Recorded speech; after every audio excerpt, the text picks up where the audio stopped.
Assalamualaikum warahmatullahi wabarakatuh. Kumpulan kami akan membentangkan pelajaran ke-30 iaitu tanggungjawab menguruskan jenazah. Pengurusan jenazah ialah segala aktiviti yang dilakukan untuk menguruskan jenazah bermula daripada memandikan, mengafankan, mensolatkan hingga mengebumikan jenazah mengikut cara tertentu. Dalil an Abi Hurairah radhiyallahu anhu anin Nabi sallallahu alaihi wasallam qala asri'u bil jenazah فإن تك صالحة فخير تقدمونها وإن يك سوى ذلك فشر تدعونه عن رقابكم. Daripada Abu Hurairah radhiyallahu anhu, Nabi sallallahu alaihi wasallam bersabda, segerakanlah menguruskan jenazah. Jika yakni jenazah itu baik, maka kebaikanlah yang kamu berikan kepadanya. Tapi jika sebaliknya, maka kamu telah menghilangkan keburukan daripada tengkuk kamu. Riwayat Al-Bukhari. Tahukah anda harus menangis apabila berlaku sesuatu kematian,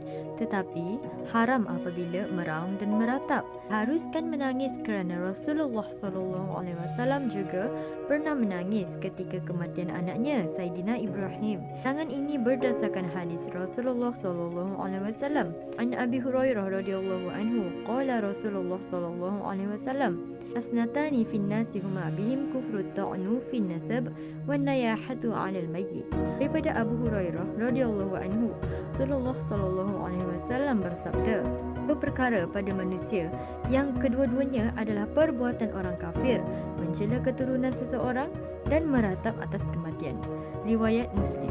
Hukum dan adab dalam pengurusan jenazah. Hukum pengurusan jenazah termasuk dalam salah satu fardu kifayah yang menjadi kewajipan bagi seluruh umat Islam. Kewajipan pengurusan jenazah termasuklah memandikan jenazah, mengafankan jenazah, mensolatkan jenazah dan mengebumikan jenazah. Adab dalam pengurusan jenazah. Yang pertama, mengucapkan takziah dan menasihatkan agar bersabar kepada keluarga si mati. Yang kedua, mendoakan si mati agar diberi keampunan oleh Allah Subhanahu Wa Taala dengan berdoa. Yang ketiga, menghulurkan bantuan dalam bentuk kewangan atau makanan khususnya kepada keluarga yang miskin. Seterusnya, tidak menceritakan keburukan jenazah kepada orang lain kerana boleh mencemarkan maruah keluarga si mati. Seterusnya, melakukan solat jenazah sebagai tanda penghormatan terakhir kepada si mati.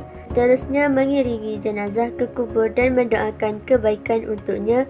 Akhir sekali, memberi pertolongan dalam mengebumikan jenazah supaya urusan pengebumian dapat dilaksanakan dengan segera. Pentingan pengurusan jenazah dalam kehidupan. Bagi individu, dapat dijadikan iktibar dalam kehidupan. Kematian adalah iktibar yang paling hampir dengan manusia kerana hati akan lebih terkesan apabila melihat kematian. Kematian juga adalah sebahagian daripada qada dan qadar yang wajib diterima oleh setiap Muslim.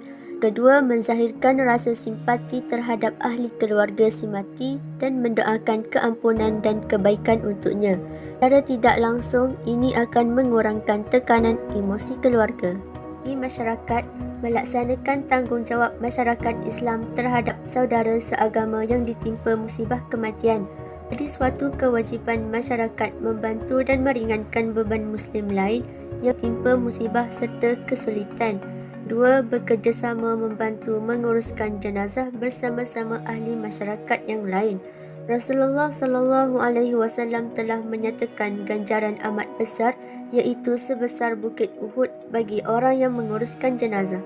Bagi negara, melibatkan golongan muda dalam cara-cara menguruskan jenazah untuk memastikan mereka mendapat ilmu mengenai kepentingan menguruskan jenazah dan memenuhi tuntutan fardu kifayah. Kedua, menyediakan prosedur standard operasi SOP bagi pengurusan jenazah yang berkaitan dengan penyakit berjangkit seperti wabak coronavirus agar dapat diuruskan dengan selamat dan lancar.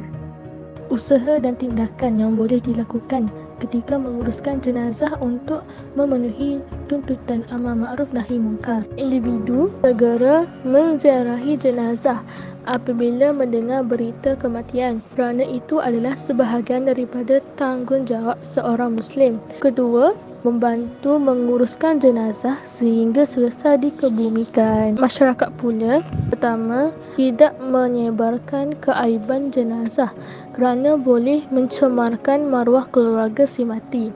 Kedua, pihak berwajib seperti Pertubuhan Khairat Kematian memberi pandangan kepada masyarakat tentang ilmu pengurusan jenazah serta cara menguruskan jenazah yang menghidapi penyakit berjangkit seperti AIDS atau coronavirus agar jenazah dapat diuruskan dengan sempurna. Negara, pertama, memberi dana yang mencukupi kepada Pertubuhan Khairat Kematian agar bantuan dapat disalurkan dengan segera dan menyediakan khidmat percuma untuk menguruskan jenazah bagi waris yang tidak berkemampuan atau jenazah yang tidak mempunyai waris. Kedua, kerajaan memberi insentif kepada jurumandi jenazah yang bertauliah bagi menghargai pengorbanan mereka. Terakhir, kerajaan memperkasakan pengurusan sistem perkuburan orang Islam supaya dapat menampung keperluan masyarakat untuk mengebumikan jenazah. Alhamdulillah, itu saja. Sekian, terima kasih.